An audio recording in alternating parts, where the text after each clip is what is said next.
going on, everybody, and welcome back to Salty Runback, here to be your weekly intake of North American Developmental League of Legends. The playoffs of the NACL are well underway, and by the end of this week, by the time we record our next episode, it'll be time for the finals. The qualifier is also underway, some crazy upsets we're going to be talking about later, and a little bit of discussion about the most valuable player, prospect, something like that. My name's Graves. I'm joined alongside Hawk. Hawk, how are you doing today? Grapes, I'm doing very well. It's finally we're recording at like a somewhat normal time. I mean, it's a little late at night, but it's not, it's not terrible. And I mean, we just came off a pretty crazy weekend of League of Legends across the board. Start of the playoffs, and we had some weird things happening at NACL that we'll talk about later, and things have been good. We've had to be flexible a little bit with each of our schedules getting pretty busy during the summer. Yeah. Basically, the only time that we have available to record our episodes is really late at night. And so if you sense some strange vibes from us throughout the summer split, that is probably why. I think it's been okay overall, though. Yeah, that would indeed be the reason. You know what, Grapes, when you're basically doing like a 9 to 5 and I'm doing like a 5 to 9, we do what we can to find time to record. But yeah, hey, like it's just content. My sixth location recording this podcast all year. So I'm in a new spot. The journeyman. Yeah, just like some players that we could talk about a little bit later. But, right. Just another reminder, follow us on our socials. We will be heading off to LCS finals in a couple of weeks again. Let us know if you are going to be there. It should be a fun time. And yeah, Hawk, we got some gameplay to discuss. What do you say? Yeah, let's just dive right in. I mean, we got some good stuff to talk about. All right. Something, by the way, before we start us off, like, it's shocking to me how the NACL playoffs are just 2 weeks or plus the land finals are going to happen a little bit later. So we're basically halfway done with the playoffs right now. 8 series went underway over the last 4 days. I went 6 of 8 in my playoff predictions. I don't remember exactly, Hawk, what you picked, but I'm pretty sure it was decent as well. I feel like mine were probably less close than yours, but yeah.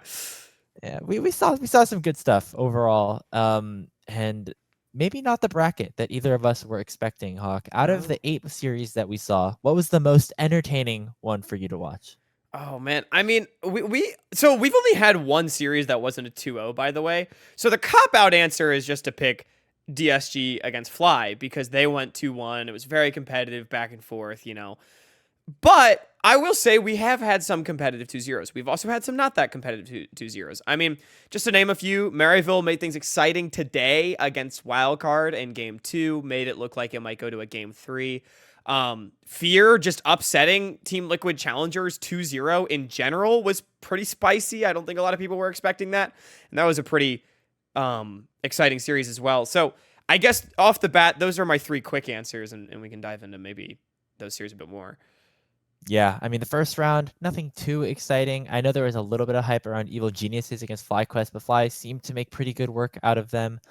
I think overall, I was pretty much expecting the top 4 seeds to just make it through. I put out a bit of a spicy tweet implying that I didn't think Fear vs. Wildcard was going to be very close, and it wasn't. So shout out to me for getting that call correctly. There you go, yeah. Let's talk about the 1-3 game series then, just for a little bit, though, because FlyQuest versus Disguised, my goodness, I had so much fun watching that best of 3. Everybody had their own moment to shine, and yeah, I mean, DSG like barely taking it at the end. Some come from behind wins out of that squad. I want to shout out those young players, Young and Meech specifically. Like, they both had incredible series, really picking up some of that slack, and really making DSG look like, I mean, one of the scariest teams in this playoffs. I mean, definitely being able, like, that was the hard-fought series between 2 Titans that we were definitely expecting. And I do feel like, I was trying to make it look like the answer to this question wasn't super obvious, but yeah, I do feel like, I mean, this series was just like DSG and FlyQuest, they both came to play. There was a banger interview afterwards with Zazel. Like, I mean, you can't really ask for much more. Like, the storylines were all there, and now FlyQuest, one of the pre-tournament favorites, has been sent to the lower bracket, but one of them had to be, right? And that's the crazy thing. So I think that was a great series all across the board. And I mean, I'm glad it delivered, and I hope as we move forward, we start seeing more of our top teams playing against each other. We'll continue to see these very competitive series, especially as we move into best of 5 as well. Just watching those carries duke it out. I mean, Masu had like a really insane game number 2. And Young, again, he got the Aurelia in game 3. Like, throwback to last year when we were watching Young on AoE, just like carry on the Aurelia. Yeah. Really, really cool stuff. And Dude, then, yeah. he waited all split and finally gets to play melee champs. Like, the meta's finally in a position where we can play melee champs. Like, Young, you're soldier for playing Annie Ari for like 3 weeks. Yeah, Masu played really well, but he was not happy that Young was on Akali like for 2 of those games and Aurelia for the 3rd. It was not a fun time for him. Yeah, I'm really excited about DSG. I had them, I think, winning the whole split in my playoff predictions, and so You did. off to a decent start so far. The other one that I think is pretty fun is today or yesterday, as you're hearing this, if you're watching on release, with Maryville versus Wildcard, because I thought that Wildcard was going to be slumping a little bit, and Maryville in that game 2 had me thinking, okay, we're going to a game 3. Maryville's smashing this. I turn off my computer. I had to go for an errand. I come back.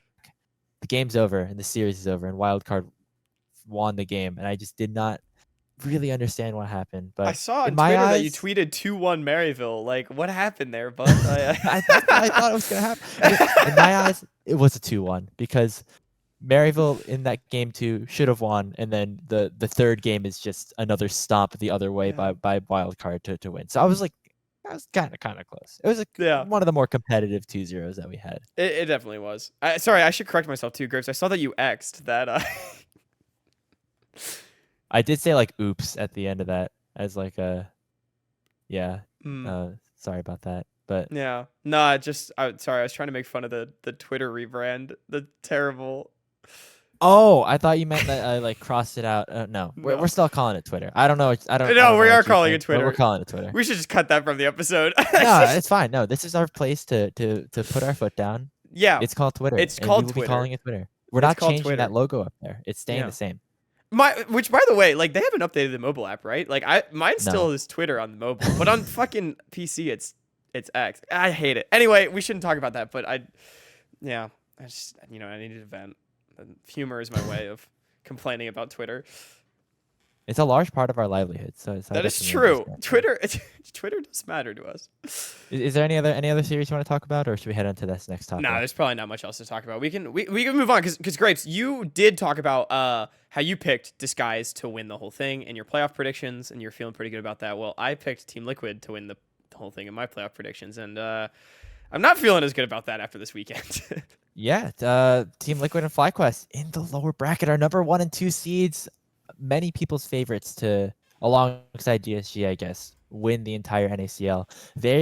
If things go according to seeding the rest of the way, which, as we saw, not necessarily always something to expect, it would be FlyQuest versus TL in that lower bracket semi-final, I think, like the 3rd versus 4th place, like to decide basically who finishes in 4th. That is not what people were expecting coming in. Are you worried about these teams, or do you think that it's still going to be pretty competitive all the way through? Am I worried? No. Now, am I worried that Team Liquid might not win the whole split? Yeah, I'm actually really concerned. But I'm not worried about these two teams in particular and their ability to make a run in the lower bracket, at least until like they face each other. Because honestly, I think what this weekend of games has shown me, and knowing the NACL, I'm probably gonna be completely wrong by next week, but it looks like we have a clear top 4. I don't feel like Wildcard or EG will beat Team Liquid or Fly, and we're going to get to this top 4 of Fear, Disguised, FlyQuest, and Team Liquid challengers. Now, what I will say as well, we just talked about how FlyQuest had an incredibly competitive series against DSG. I think that was something we expected to be competitive. They lost, but it was close. TL kind of got feared a little bit. Mm-hmm. That puts a little bit of fear into my heart. Seeing what I thought was the best team in the league getting 2-0'd, like I am a little bit worried in the sense of I'm not concerned about their ability to make top 4, but I mean, can they make the lower bracket run all the way through and win the split, which is I think what a lot of people would have expected. I'm actually not sure. I want to preface this by saying I was watching the Fear TL series while I was casting the qualifier, so maybe my full information is not like all the way there. I watched like part of it while I was on the qualifiers, part of it off of it, but it seemed to me while we were going through that series that even though it was a Fear 2-0, like there were a lot of moments where Team Liquid still looked like Team Liquid. And so in terms of like, am I worried about them falling apart, like and Harry coming in as a substitution. I don't think so. This is still the Team Liquid that we have known for the last few weeks. Thing is, the Team Liquid that we've known for the last few weeks is kind of just on that same tier at the top with Fly, with Fear, and with Disguise. And I think any of these teams could beat each other on any given day. And Fear played really freaking well that day. I mean, Yeah. Shochi absolutely popped off that entire series. Just a really, really great performance kind of all throughout from Fear. Their drafts are really nice. And Team Liquid just kind of didn't play bad. They just kind of played okay, and Fear played better than them on the day. So that combined with the fact that FlyQuest and DSG was so close, I'm not too worried about either of them. And I do think either of them do have that chance to make it to the finals to win the whole split. It's just that now they're going to have to go through each other, and it won't be them facing Right. off in that grand final like many of us expected. Yeah, I think that's where I'm at as well. Like I'm slightly concerned just based on what happened, but also I really do think like I think these teams will be fine at least in their next lower bracket series. Grapes, I do, since we have the time, real quick, like when these two teams play each other, who you taking? Oh man, I don't know. I had FlyQuest losing at this point to Fear in my bracket. And so if I want to like stay on the perfect predictions, I should take TL to win. And that way I'm like as close as possible to my potential predictions. But no, I'll take TL, I think. I think that Masu is really good. Spyrex and Yuji, again, really starting to come into form. I don't know. I feel like FlyQuest peak this entire year was those 2 or 3 weeks immediately when Winsome came down from the LCS. And that was coincidentally the moment FlyQuest started also in the LCS team, just going down and down and down, which is really sad to see. How unreal is it that no matter what happens, we're not going to see them at LCS finals weekend? I know. Well, maybe actually we could do some content with them because maybe they already booked their flights and are on their way. Oh But no, they're going to be there and we could be like, "Hey guys, how does it feel to not be playing this weekend?"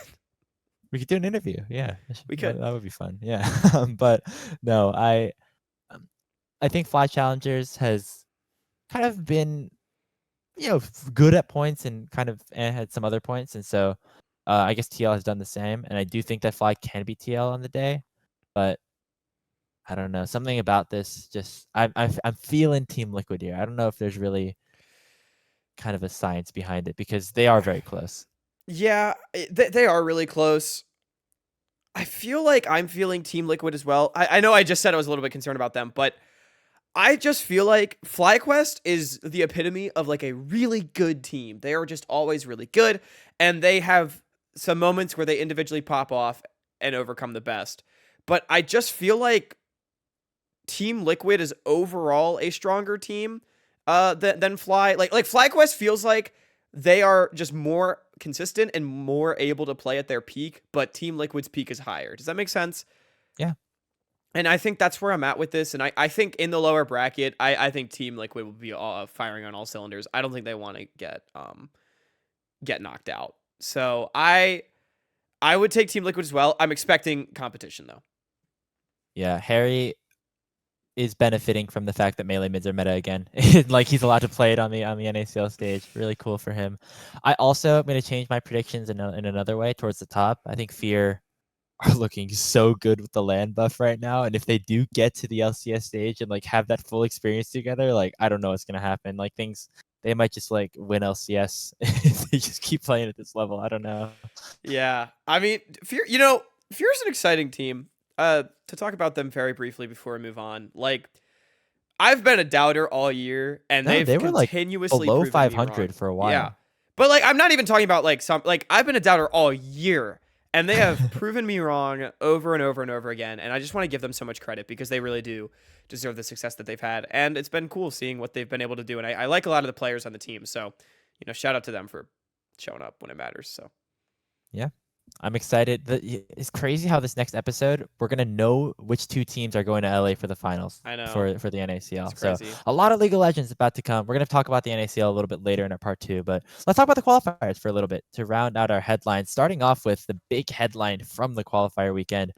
All of our teams flopped except for Mirage Alliance. The 4 teams that we expected to make it out of into the promotion tournament that we thought looked the strongest through and just like kind of far and away Winthrop, Team Ambition, and Lit Esports all lost their first round of the group stage. Teamless Revenge, CB Gaming, and who's the other team? Oh gosh, I'm Uh, such an idiot. oh geez, it's Cold Hearted, right? And Cold Hearted, yeah, the freaking Yukino team, man. They don't seem like a 4 seed to me, but they are. They all took the dubs. What happened here, Hawk? Dude, I don't know what happened. Partially because the games happened at the same time as CBLOL, but also partially because like it is really surprising to me because coming into this tournament, I mean we both said this. I'm gonna put us both on blast here. We were like No, yeah, nobody's beating this top 4. Winthrop, Lit, Team Ambition, and Mirage Alliance. They are like the teams, and no one's gonna beat them. Well, that's a fucking lie. Team Ambition, I'll give them a little bit of an excuse. You know, they don't have their starting top laner there, in Porsche. So, like, you get a pass. I still don't think that really gives you a pass because you just should be better. But, dude, I don't know what happened. Like, just because I feel like these 4 teams are so stacked and they did not get it done this weekend at all. yeah. It did not seem close compared to the rest of the field. We watched the quarterfinals, and they were all very convincing 2-0s. Even just Lit over Cheese Chasers, which I thought was maybe one of the closer matchups that we had in the quarterfinals last tournament. Just a pretty swift Lit 2-0. And that is not what happened here in the qualifiers. Our lower seeds really took advantage. There are 2 teams that kind of did make roster adjustments. Lit Esports is running with Plux instead of Chae now, and Hoarder in for TA over Porsche. So again, as you said, things that we have to take into account. Team Ambition just looked lost the entire time. I think they might have heard that the roster change was happening the same time as we did because they did not look prepared. They looked pretty mental boom, and Crackodon Kindred kind of just ran the floor with both of those games. And same with Lit. I mean, they were, I think, in my opinion, playing a little bit of a stronger opponent because Yukino is playing as Kisno. And if we saw that matchup in the NACL last split, we would say that was a huge mismatch towards the team that is seated lower here in the qualifiers. But yeah, I really don't. I'm unsure about how I'm feeling about these squads going into the promotion tournament now. Whether even if it is if it is these teams in the promotion tournament anymore, because they're so far ahead in points. Even if one of them like flops out in the group stage before making it to quarters, there's still a good chance that they end up in the tournament. And I think that's the big story is really looking forward to promotion tournament. Like there's reasons for all these teams losing. Like even Winthrop, right? You can give them the benefit of the doubt where it's like, I actually tweeted about this with Maryville earlier today, is like they've basically been playing nonstop the entirety of 2023. They didn't have a mid-split break because they were at CLOL, right? And then they are immediately back playing in the qualifiers. They had a couple weeks off, but I mean, it's been like nonstop for that team. But just on paper, these 4 should so definitively be at the top. And as you said, they can still just all make the promotion tournament depending on how things fall. It's still likely that they all make the promotion tournament, I should say.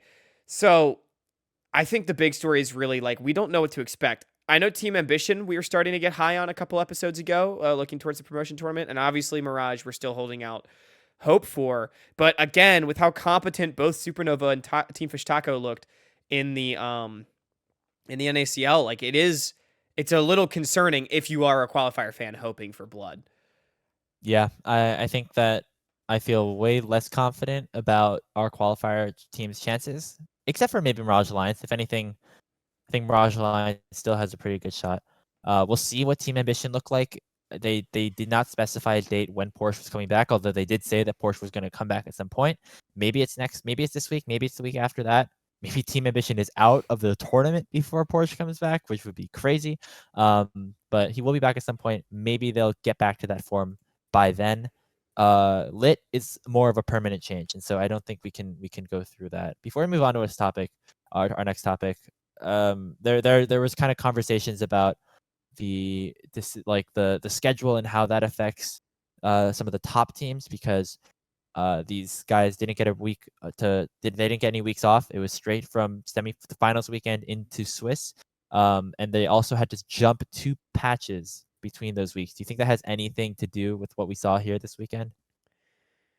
Yeah, I mean, it definitely could be a part of it. It's hard to just keep a high level performance going for that long, with no breaks at all. Can be really hard for players that, I mean, they put a lot of focus into the game, and a lot of mental energy. So I would say it's part of it. Now, part of what I would say is like, I think these teams should be good enough where like those kind of things they should still be able to win, but also again, like, maybe that's part of it, right? Is these teams think they're good enough that they should still be able to win, and then they disrespect their opponents. Like, so there's like logic on both sides. So short answer, yes, I think that's part of it, but the entire reason, probably not. I do think a week break at least in between tournaments would probably be a good thing moving forward, but Yeah, or like also just like kind of playing on two different patches within one tournament. yeah. I think they do that in the NACL regular season. I know it's like a different format, but I would be okay with like swapping to patches going Like just between into group certain stage rounds. and knockout stage or something. I don't know. Yeah, or something like that. I don't know. Maybe we'd have to brainstorm this a little more, but just keeping players a little bit more regular. Maybe I will say they all made it through the Swiss fine, which say what you will about some of the lower seeded Swiss teams, but that is true. And so yeah, maybe that is a factor. Maybe it's not. We'll keep our eye on Winthrop, TA, and Lit as they try to make it through the lower bracket, and that could be a bit interesting here. But we could maybe switch more to the positive side here with topic number 4 and talk about the teams that benefited from this decision. The 4 seeds out of our groups all did pretty well. The bottom seeds, even middle sticks, who were the only bottom seed that actually lost, which is kind of funny, to Mirage Alliance, they put up some competitive games. And they're in a group that is a little bit more volatile. They're in the 8-9 group. They have Gentle Hearts and Komodo, and each of those teams have had their share of struggles. Which of these 4 seeds are going to go the farthest? I can list them out to you right now. Again, it is Cold Hearted, CB Gaming, Teamless Revenge, and then Middle Sticks. So, Grace, for me, the answer to this one is definitely Cold Hearted. I feel like this team is probably the most legit out of all of them. Not to say that the others aren't legit or anything, but I mean, a team with Yukino. It's like you said, like Yukino is really good, and that probably the kind best of player yeah in the tournament. Would you say that? in the whole tournament. Yeah. Maybe. I I mean, mean, think of you gotta Yukino talk about. versus like Yukino was an MVP candidate last split. Yeah, he was an Neo MVP. never Yeah, was. yeah, I could get behind that. I think. Probably the best player in the tournament. Surrounded by players that we weren't as high on, but those kind of mismatches and having that kind of player on a team can do weird things in this in this format. We saw this in previous years as well. Last year, there was always that one team that was kind of like mega hard carried by one guy. Now, that doesn't mean that I think they're going to win the whole thing necessarily, but I do think that this team like could create upsets and maybe make it in the knockout stage and look forward. To be honest with you, Return of the Middle Sticks and Return of the so CB, Return of the Middle Sticks. What was the fourth team? Cold Hearted and Teamless Revenge. Teamless Revenge. Return of the Middle Sticks and Teamless Revenge. I don't expect them to go that much further. Could get out of groups maybe. But I'm not expecting magic for them. CB is the only other team that I'm like, maybe they could do something in this tournament. But I think Cold Hearted is really where my eyes fall. Yeah, Cold Hearted really intrigues me because I think I would make the argument that Yukino, like just off of name value and what we've seen from him in the past, is the best player that we have here in this tournament. Yeah, I think that's a valid Again, point. we have to I haven't really analyzed all these players' gameplay super heavily because there's a lot of games to watch, kind of skimming through VODs as we go through. But Cold Heart is a really interesting team because they don't play very traditional at all. They're a very, very weird team. They'll draft things like Morgana and Seraphine and Ashe and in the bottom lane specifically, things get really wild. And they have Davemon in the mid lane, who is known for playing some pretty unorthodox things as well. And in my head, even though Yukino was on this team, on paper, this roster was not enough to kind of contest the rest of the rest of the field.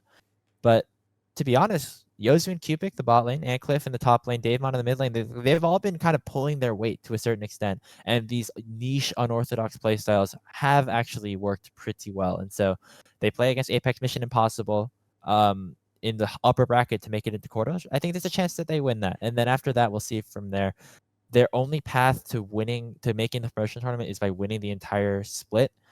I'm a little bit hesitant to say that they're in a good spot to do that. But I will hype them up here. The other team that I want to talk about real quick is CB Gaming, because when we look at the other upsets that happened, we had Cold Hearted, who was playing against Lit with a roster swap, and we had Team Ambition, who just looked pretty mental boom the entire time against Teamless Revenge. And so CB Gaming's win against Winthrop, it seemed the most legitimate in my eyes. Like, I think Winthrop was kind of just playing how Winthrop did, and straight up got outplayed by CB, and that's pretty cool to see. Yeah, they have Geiger. Coulthro subbed in and looked really good. He's their coach and is kind of just like was in for K2 for the day, but he said afterwards that he's very confident in K2's ability to step in and continue to help this team play. And Klexo again, kind of just continuing to impress in the mid lane. Yeah, no, I'm with you. I think CB is a great team. I think I seeded them higher than a lot of people on the committee, if I'm not mistaken, as well. I was pretty high on this team coming into the tournament. I definitely think them and Cold Hearted are the ones to really keep our eyes on. Obviously, Middle Six, Teamless Revenge, don't count them out or anything. If you're the team playing them this weekend, I would do your research and be ready for that game for sure. They're not going to be a pushover. But for me, I do think I'm really got my eyes on Cold Hearted, CB Gaming, as far as who can go the furthest. Yeah, I think CB in my head is like the most stable, more stable of the two, where it's like I think they have like maybe a higher floor but a lower ceiling than Cold Hearted. And I mean, Cold Hearted, I think they could just bomb out the rest of the way. They could also, make finals. I am With just exactly like with you on that. With you on that. Yeah. yeah. I feel like that's always something that you can argue with teams that have very niche play styles and stuff. And so yeah, it'll be exciting. It is weird how like they're like in the upper bracket, and like it's gonna change our expectations. We'll talk more about the state of the points as we progress later on in the qualifier season, but set up for some pretty interesting matchups this weekend, Hawk. Yes, sir. Yes, we are. But All there's not a whole lot of matchups left, and maybe that leads us into our fifth and final topic. Yeah, I mean, we alluded to this a little bit, but our last topic is kind of just talking about the general state of the schedule. It is currently July 26th, which is maybe like 60% of the way through 2023, which, by the way, a little bit crazy to say, but that's not the point of this topic. The point of this topic is that the NACL, NACLQ scene is like 90% of the way done. For two of our teams now, Evil Geniuses, or sorry, AoE and Maryville, like those players don't have League of Legends to play until January now, because they're not in the promotion tournament and they don't have more playoff games going on in the future. So things look kind of weird for them. And then also just, for any teams that get eliminated from here on out, like this is the last, like your last games can be played in July. And, it's either making it all the way to the NACL finals or making the promotion tournament. That's when you kind of get to like almost September for the promotion tournament. But it does feel like there's a lot of dead time, a lot of off season. Hawk, do you wish there was a way to combat this, or do you like the way that the season is structured as is? No, I actually really wish there was a way to combat this. I wish this season was longer. To answer this question, yes. And it's not necessarily that I wish the season itself was longer, but I wish it was scheduled better. And now I would, to hazard a guess, assume that this is partially because the whole scene went kaboom like a month before it was supposed to start, right?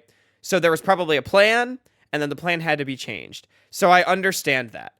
But it is weird. Like, everything will be done tier 2 wise. Well, even LCS, everything will be done by the first week of September. Worlds doesn't start until October.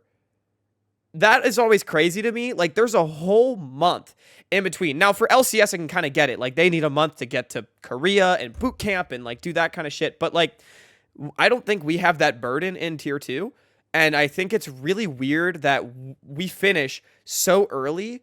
And then there's always this discussion of, like, what should happen during the offseason for all these players. Like, someone always tries to put together some sort of in-house, some streamer puts together a show match in the middle of December, like for a random weekend, and everyone gets hype and then forgets about these players like a week later.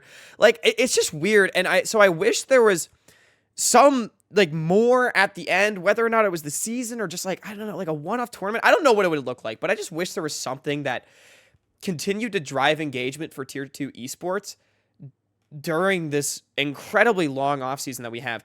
And the other thing with it, again, not being the best scheduled as well, is like, I just think of how when we're talking to Maryville at CLOL, they're like, yeah, we're going to fly home and then we have NACL 2 days later. Like, that was crazy how quickly the season started after MSI and CLOL. So again, I think if everything was pushed back a little bit more, like, we could just use the time that we have. I felt like everything was crammed in when it didn't need to be crammed, Grapes, and that's sort of where I'm at. Yeah, I definitely agree. I do also, though, before we get into this, I feel like this has been something that has happened for the last couple of years at this point, like 2022, 2021. Maybe it was a Yes. little bit more stretched out, but still, No, the it's always idea been a of discussion. This has always been a conversation, though. You're right about that. yeah, the idea of like developmental league is ending in August, and you have 4 months of doing nothing, and this is the point where if you are a player, you want to try to be improving, promoting to the space as much as possible, and yeah, I do wish that there was a way to allow that to happen. Obviously, like for tier one esports, you have worlds incoming, and that's important.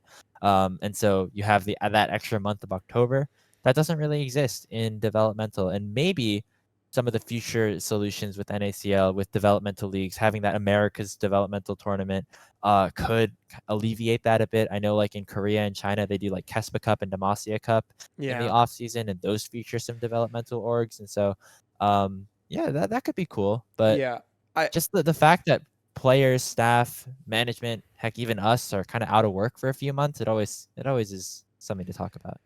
it is an interesting conversation as well. I should add, like, I do think it's a good thing that, like, for as much as a fanatic as I am for tier 2 esports, it's a good thing that like there's a blackout during Worlds, right? Same way as MSI. Like nothing should Yep. compete with Worlds. Everyone should be watching Worlds, and the players should get that time off if they're And a there. break is nice, Right. A as well. break is It's good, like absolutely. yeah. As we discussed kind of earlier, a break is definitely good. But yeah, I'm with you. I wish that there was something to fill a little bit of time just to continue, like something. I don't know what it would look like. Like I something am more down for that. official than the Speaka show matches, I guess is all Let's I do ask let's for. do it. Let's do a America's tournament next Yeah. year. Let Riot Games. Let's make that happen. Or like Yo, I don't know, like someone make like Salty Runback Invitational happening this November. There we go. Drafting the Grapes, teams we're putting on our together a Twitch tournament. channel. Let's do it. Here's what we do. Great. This is gonna happen now. Grapes and I each draft a team, and they play against each other. We get we get like all the other like NACL casters in on this. Oh Like gosh. 8 of us or something. We draft like an 8-team tournament, and I don't know, like something like that could happen. Because I was gonna say like even something, I kind of riff on like something more than the Speak in houses. But even if Riot wanted to a little bit more officially sponsor some sort of like streamer captain like tier 2 tournament, you know what I mean? Like where they they draft teams from a pool and they play, like, I don't know, just something like that. Like something that's going to drive engagement. I just think would be cool, and that allows the players to play even if it's not like Team Liquid challengers against FlyQuest challengers.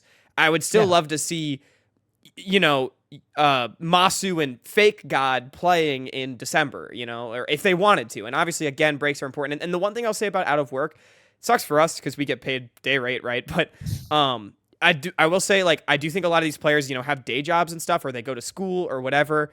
So it is good that they do have time to maybe focus on that a little bit more during the off season. But it's a tough balance to hit. But yeah, I mean, as fans, I can't help but wish that there just wasn't so much time, because I mean, even off season doesn't really start until after Worlds anyway. So I think we've just discovered we're doing a salty runback. we're doing a tournament this salty offseason. Runback invitational. What's gonna happen now?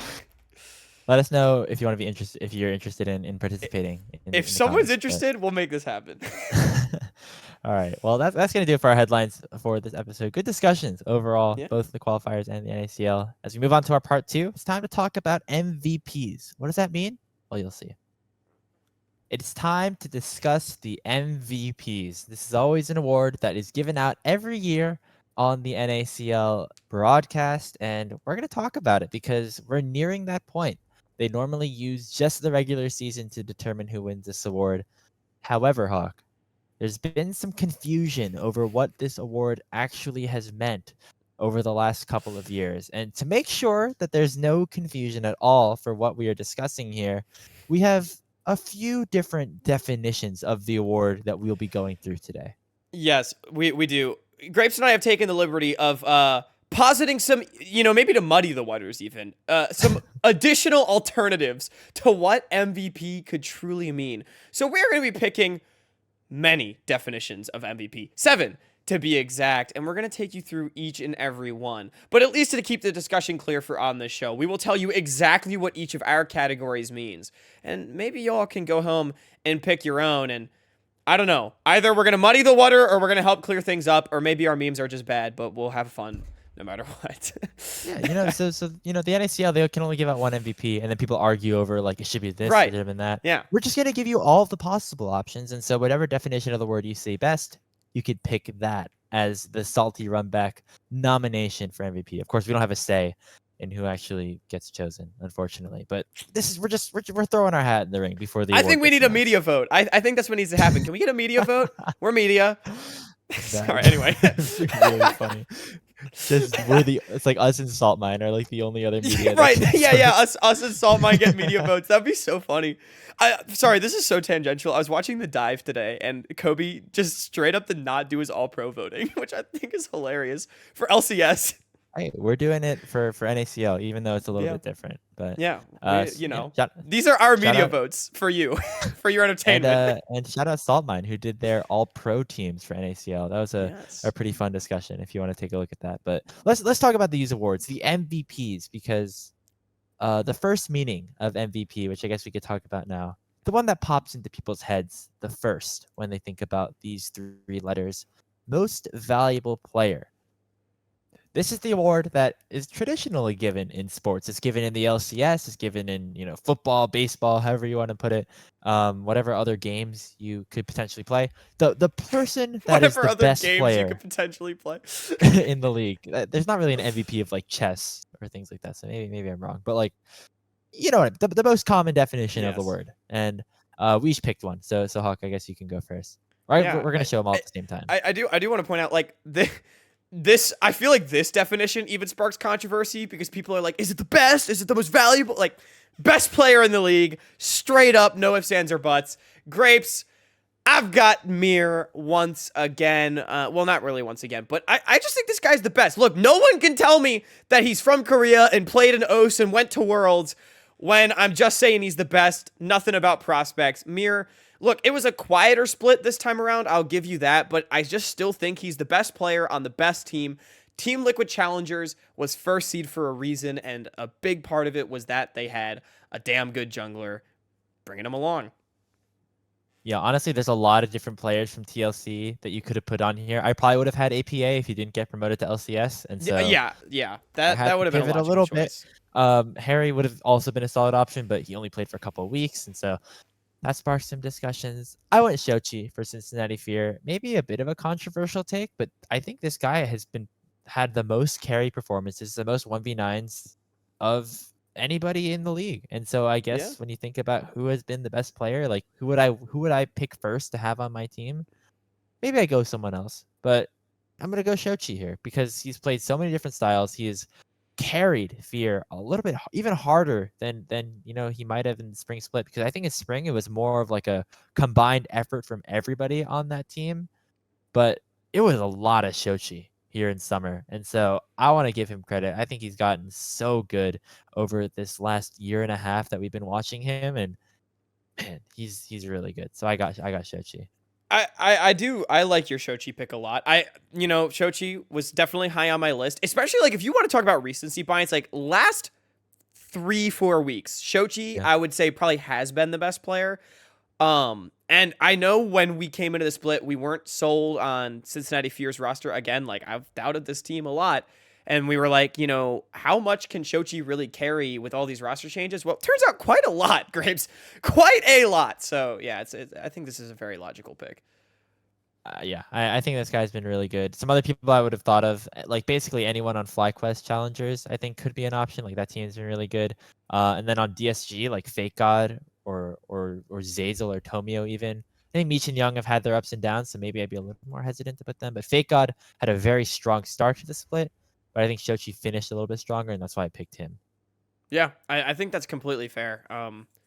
Yeah, I mean, I'm a big Shochi stan, so I'm willing to get behind you. And again, with Mir, it's just like I don't know. I just watch him play, No, and I it's just it's another really good choice for in sure. a league dominated by junglers as well. Like we talked on previous episodes about how good the jungle pool is. I think Mir just really stands out to me as still the best, and that is impressive in and of itself. And I think it's really clear that so much of Team Liquid's playstyle does revolve around this player.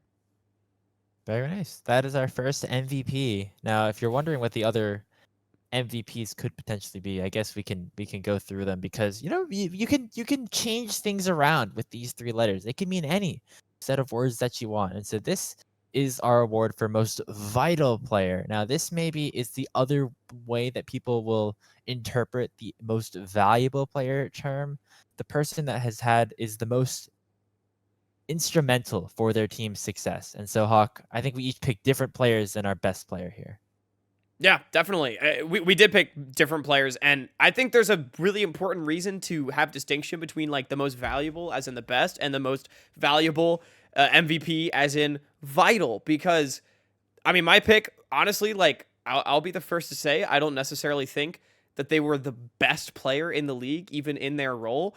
But damn, Quacker was so important to Supernova, man. Like I feel like, especially down the stretch, when Supernova were starting to get in the dog days of the season, starting to ride the struggle bus a little bit, there was one constant, and it was Quacker getting solo bolos in the top lane and creating points of pressure for this team time and time and time again.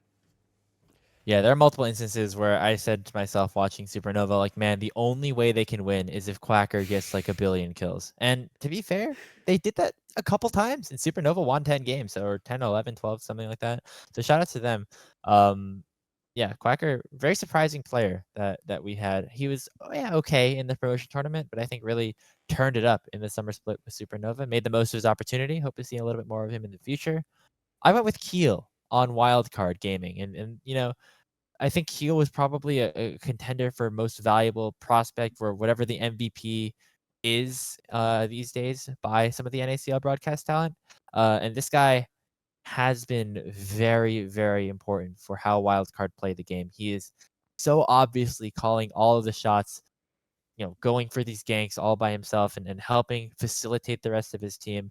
And when Wildcard went on that hot streak in the second or third week of the split, that is when Keel, I think, was at his best, and that is why that team played the best. And so Yeah. I'm gonna give it to Keel here. That guy has really helped Wildcard throughout this entire year and has to be solidified as somebody who, could be looked at even for a promotion. It definitely could. I mean, Keel, I feel like Keel's really gone up and up and up this year too. I mean, coming into the split, I know we weren't super sold on him as a member of Wildcard, and time again, Keel has proven. I think similar to Shochi as well, coming into this split in particular.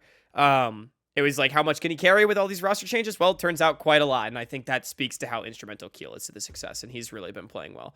So I think that's a good pick, but I mean, Graves, we got 5 more MVPs or 10 more MVPs, 5 more MVP definitions to go through. I mean, Yeah, maybe you don't think the MVP award should be for the best player, maybe not the most instrumental for their team. Maybe you think of this way, the most versatile player, somebody who can fill all different roles for their team, put their feet into a bunch of different shoes and succeed in all of them. And maybe that is what you think the MVP award should mean.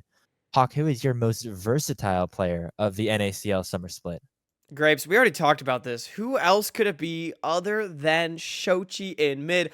Look, I already talked about Young having to be like on Ari Annie duty early season. This guy is also a soldier for putting up with Ari Annie duty because recently we've been seeing assassins. We've been seeing Azir. We've been seeing 80 carries, which he is 10-0 on, by the way, throughout the season between Tristana and Kaisa. I mean, Shochi, for the longest time, I have said this player can do anything. He proves it every single split. His versatility is a boon to any team that he is ever on, and I that just cannot go understated. Yeah, I think he probably does hold the title of most unique champions played this summer. And so if you're looking for most versatile, that makes a lot of sense. I think I saw Zav tweet that he had like 20 something unique champions in the NACL Summer Split. Don't remember the exact count, but it was definitely up there. I went with the real mid laner for Cincinnati Fear. If you saw their socials team, shout out to them. In mid lane, their AD carry, or bot laner, I should say, because he does not just play AD carries. This guy was one of the first proponents of Ziggs in the bottom lane, and that was a real meta-defining pick in this league for a long period of time. And he has shown a bunch of different champions that he's been able to play and help his team in whatever way possible. You remember last spring, carrying now into summer, the Seraphine play out of him that became so important for how this team functions. Plays things like the Karthus, of course, the Seraphine, the Ziggs that we mentioned before, even like other, unique AD carries like Ashe. This guy plays a lot of different picks and a very versatile player, specifically for the bot lane role as well, because that's Yeah. another big distinction that we have to make, because bot laners normally aren't very versatile. Minwi has been for this entire split. Yeah, and it's good to see a versatile AD carry player, or should I say bot lane player, because I do feel like, especially recently, there's been a lot of discourse about, like, should bot laners only be playing ADCs? Like, I feel like I've seen on Twitter and stuff, like, Ziggs, Karthus, Seraphine, OP in the bottom lane for so long. I also think it's telling that we just chose 2 Fear players. Like, this team That's what this definitely... team does. Yeah, that's what they do. Also, I was looking at the stat while you're talking. Shochi, including playoffs, has played 21 unique champions. Now, the list I was looking at did not include playoffs. I just had to do a little mental math. 21 unique champions for Shochi, including playoffs. Excluding playoffs, the next most was 16. So, maybe that's up to like 17 or 18, including playoffs. I could actually look at who that was. It was... Zamudo had 16 champions played. Yep, so I don't that know was if he's my played next pick, any more actually. uniques. Yeah, Zamudo probably should get a deserved shout for this award as well.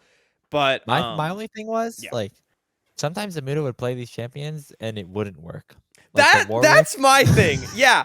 Like, Grapes, I was there for Draven top. Okay, so, like, look, he can individually perform on it, but that doesn't mean it worked, right? And so I'm with you on that. I feel like Shochi, when he picks it, he's a genius unless it's Katarina. Which was a misclick. So, by the way, what a great picture of Shochi that we have here. It's just it's really good, beautiful. Isn't it? We've seen it a bunch of times already. Very, very nice. You're gonna see it more too. Spoilers, damn. Okay. Sorry, well, my bad. I guess we can go to our next one. If you don't think that the MVP is the person who just plays the most unique, different styles, maybe you think it's something else. Maybe you think it's the person who has grown the most throughout the summer split or throughout this year, and that is what we're giving our most valuable project award to, because this is the developmental League of Legends. So maybe the MVP is the person who has developed most in the developmental space. So Hawk, I guess we can go through what we have here for our most valuable projects. Grapes, I think we're really gonna start opening people's minds to like all of the all the different aspects of MVP here, Like, just you all wait. Like, you thought MVP was complicated already. We're here to complicate it even more. Most valuable project, players that we really did not have expectations for coming in and ended up being studs in players we expect to continue playing at this level. Team Fish Taco, ONAP, baby. The O Nation rise up. Look, ONAP had a few stinkers this season, but he also had some major pop-off performances, was a huge part of a bunch of TFT's wins, and I think was not even less of a liability than people expected, but actually a lot more of an X factor than people had any expectation for coming into the split. Yeah, I think ONAT was one of the really surprising parts of that Taco roster that I thought had a chance of getting them to playoffs. Of course, they had that unfortunate substitution situation at the end of the split that kind of dashed all of their hopes in that regard, unfortunately. But I do think ONAT played very solid, especially towards the middle of the season. So I definitely like the shouts that you give him here. And, we saw this guy on Supernova in the qualifiers. He also kind of had a real upward trajectory there. He did that again in tier 2. Can keep that going. I mean, the sky's kind of the limit for this guy. Yeah, definitely can be.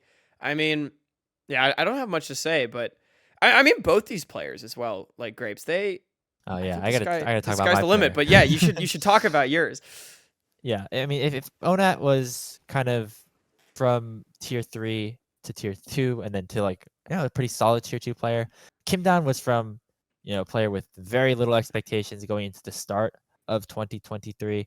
Into probably one of the best supports that we have in the league at this point in time. One of the big reasons why TLC was able to get off to such a hard start and be a very solid player be a very solid team, be that 1 seed in the entire Challenger League regular season. Kim Down, I think, was probably at the bottom of most people's tier lists when it came to Not mine. coming But yeah. into the season. I think if you remember back to our first episode, when we tier listed the teams based on how well we think they built their rosters, I did not have TL at the top. And I think a large part of that was because I was not very hopeful in how Kim Down was going to perform. And so, coming from collegiate, I saw some, okay games from him, but nothing ever really eye-popping compared to somebody like Masu, who came up from tier 3. But Kim Down shut me up and shut a lot of people up by playing very well in the summer split, and just being a very solid support at this point. Him and Arrow Yeah. in the bottom lane have been very consistent all throughout. His engaged champions have looked really good combined with the Enchanter play. Just a really solid pick, and I think he has used this developmental system to full effect on Team Liquid.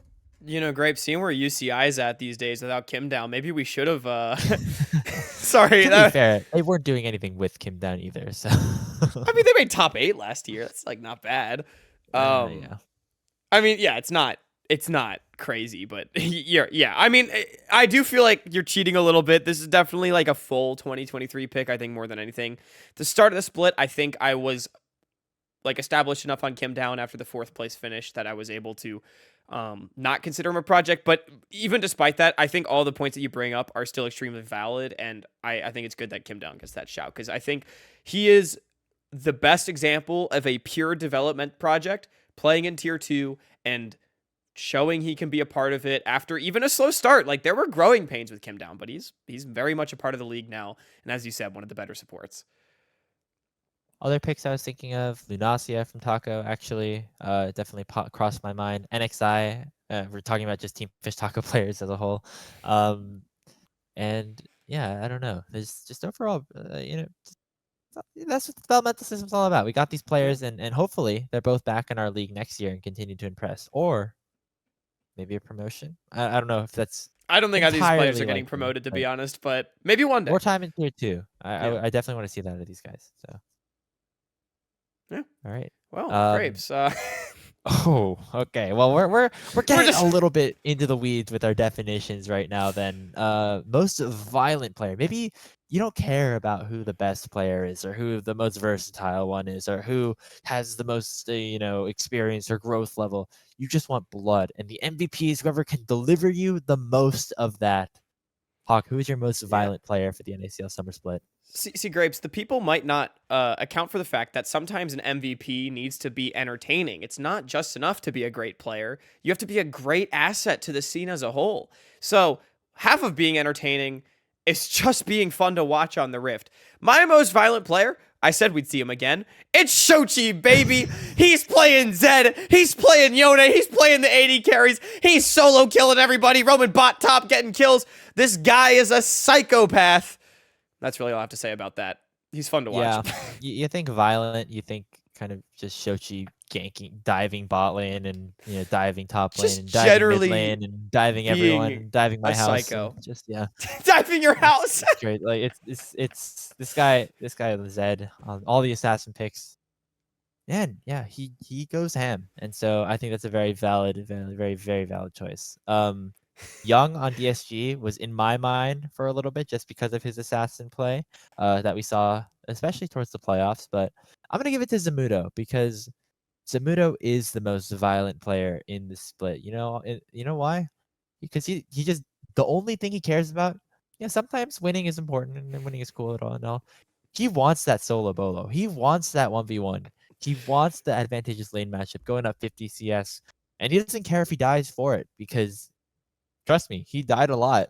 He also, got a lot of kills, got a lot of early game advantages that sometimes harmed him in a way. But yeah, sometimes the most violent players have that kind of come back to bite them. So yeah, shout out to Zamuda. I'm happy that he's back in our league. Yeah, I first of all, I'm laughing at the quality of photos that we have on this slide. I looked up Zamudo, and this was the first image that showed up. This it has is like literally the play button over.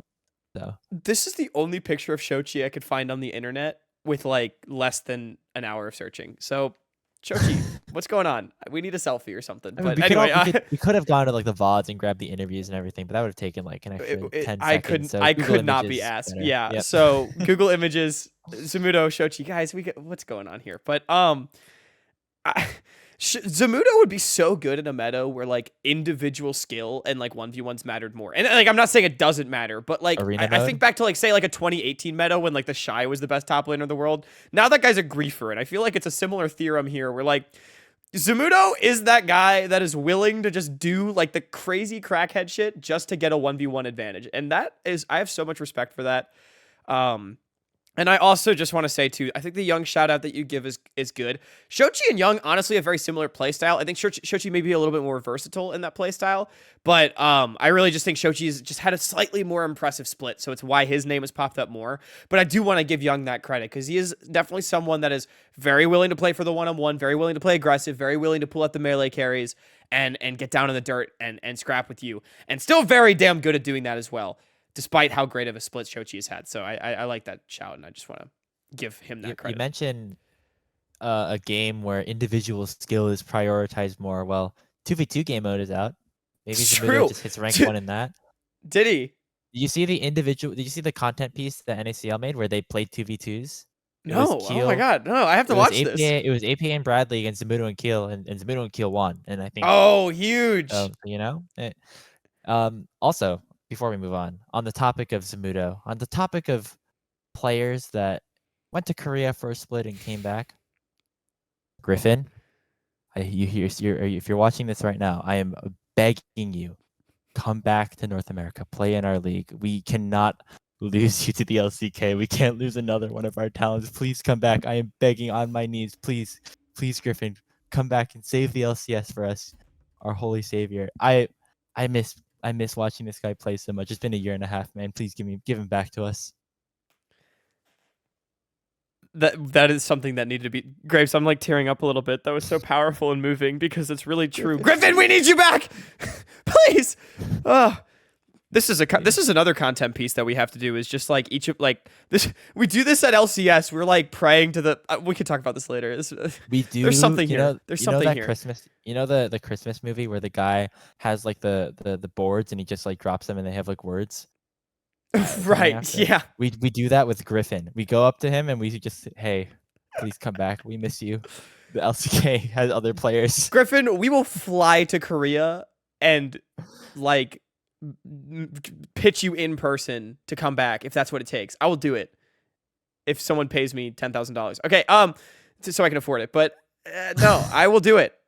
I'll do it. I'll fly to Korea and give you my pitch. You. A team with we're getting so off track. Would be great. Okay. Anyway, let's talk about. We're getting off track, but it's true. It needs to be said. Yeah. Even though Griffin hopefully should be in our league next year, if you are somebody who doesn't necessarily care about violence, but you still care about entertainment, then maybe you are a fan of this next award here, the most valuable pasta. We were having a hard time coming up with other words that started with P. So this is. What do you mean? This was a no-brainer. This was the first one we came up with, Grapes. This was the easiest one to figure out. The biggest memer of the split, Hawk. What were you giving this to? This was a really hard one to pick because we've got quite a few goofballs in the NACL. I'm gonna go honestly really recency bias. This is like a pretty sleeper pick, but I will say, like, seemingly on the surface, one of the most wholesome players in the scene, and he still is one of the most wholesome players in the scene, but also, like, throughout his pretty storied career at this point, has had a history of being a low-key savage as well. Zeyzal just on, like, interview blasted FlyQuest Challengers coaching staff, and I thought that was the funniest shit ever. That was one of the, like, funniest things, hardest I've laughed at esports.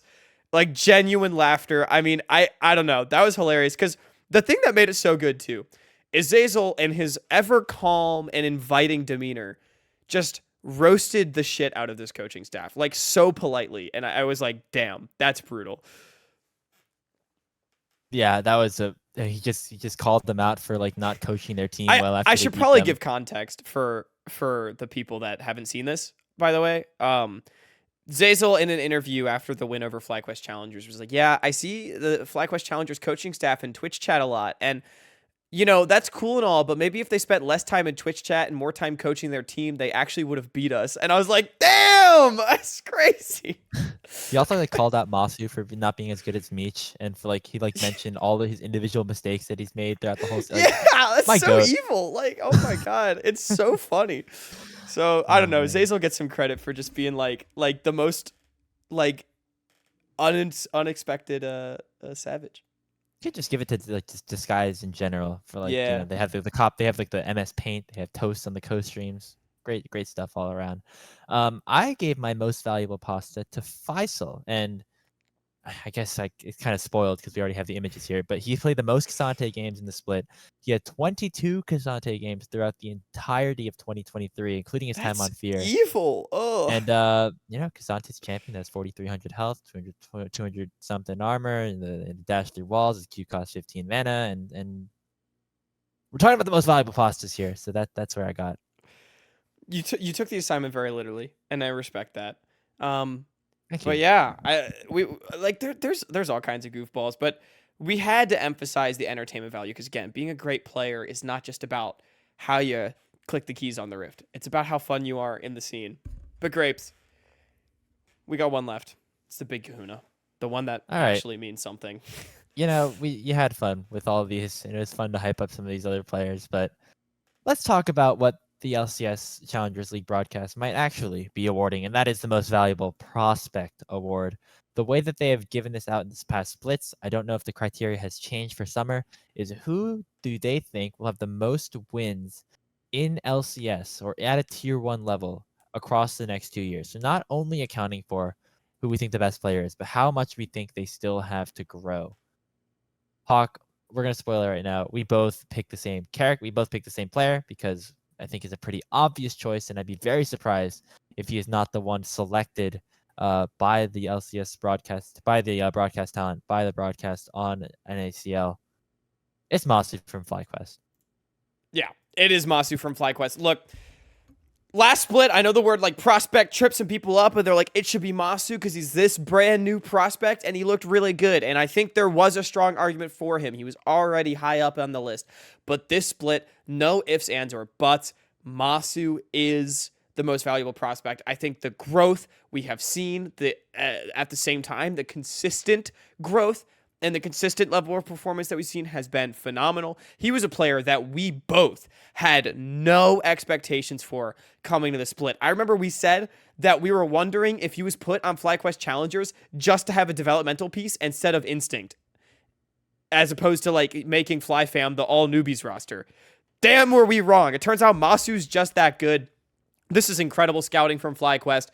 I would be incredibly surprised if this player is not promoted in the offseason, because if someone can perform at this high of a level in Challengers League throughout the year and be so new, I think there's something special here. And look, I know there's something to be said about being LCS ready and all that, and I hear those arguments, but when a player just has the stuff, give him that shot, and Masu deserves that shot. I know we've been watching this league for a couple of years now, and I think about some of the players that have been promoted into the LCS in recent years. Maybe even bot laners that have been promoted to the LCS in recent years. You think of Jan, Luger, Unforgiven, if you want to give him that.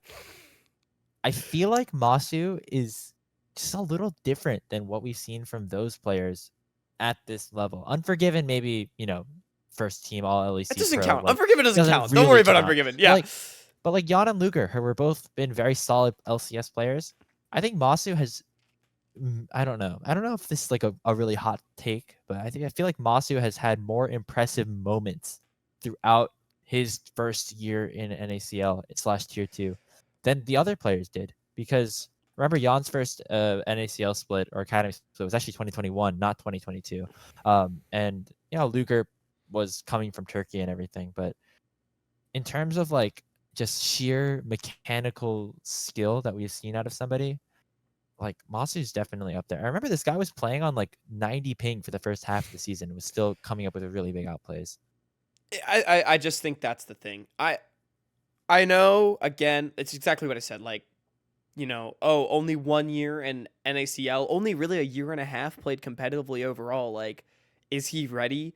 But Masu to me just feels like a special player. I can't comment on the highlights thing. I just didn't watch enough of Academy in 2022 and 2021 to say. But when I see this player play, I just think that he's got something, and while developing an academy for a long time can be a good thing, can also be a bad thing. We've seen so many stories of players like Copy, like, Fire, who I guess never really played at this level, but you get my point. Like, these players that have showed something and never got that call. APA thankfully did, and APA looks great. Insanity looks great. And I think Masu is a part of this next class, and I'm hoping this new leaf that gets turned over in North America, where we realize that we've got these studs, these diamonds that just, like, let them shine, man. And I'm getting on the soapbox a little bit, but I just feel like there's a new class of players coming up that I am going to cope and say I hope they don't get snubbed out of their shot at the top. And I think Masu is proven his case. Heard around that no matter what happened in the NACL, going from spring to summer with all the changes and everything, FlyQuest was going to keep their hands on Masu because that's how much confidence that they have in this player. And in my head, when I first, heard rumblings around that, I thought to myself, that's kind of weird because it feels like Prince is just going to stay around forever, right? I'm a little less certain about that now, and so maybe FlyQuest. There's no way he stays for next split. I mean, there's a very real chance Masu is playing on FlyQuest next year or another team, but could be FlyQuest. Yeah. All right. Well, those are all of our MVPs. 7 of them for each of us, by the way, and that's a pretty fun way to talk about this. Which MVP was your favorite? Leave it in the comments below. Question mark. Yeah. Tell us about all your favorite, most valuable prospects, your most valuable pastas, and all of the other all the other MVPs. Yeah. That you want to talk about. If you have another MVP, we will. If you tweeted us, like I'll tell you my answer. If you've got another MVP category and you can explain it to us, like I would love to do that. Keep the discussion going because I mean we're kind of riffing on it. Like everyone is always debating about what MVP means. Honestly, I think part of the magic of MVP is that it means what it means to you. Not everyone's going to agree. People are going to value different things, and I think that's great because we don't all agree. And there's a lot of great players in this league. Grapes and I both agreed on Masu, but we also laid out our criteria really strongly. And Masu is a strong option anyway. But maybe you don't think Masu is going to be the most valuable prospect. You can take that with a grain of salt. Make sure you follow us on all of our social media at SaltyRunbackPod. Email us at saltyrunbackpod@gmail.com with whatever you want. We asked you guys to do something earlier as well, to comment something earlier, and I don't remember what it was. Do you want to our Salty Runback Invitational happening this fall? Salty Runback Invitational. Definitely let us know about that. I'm telling you, it could happen. Let us know about LCS finals as well. Follow both me and Grapes on social media at Hawkcast, at Speedy Grapes. On Twitter. On Twitter.com. We'd love to continue the discussion with each and every one of you. But from us here at Salty Runback, I've been Hawk. That's been Grapes. See y'all next time.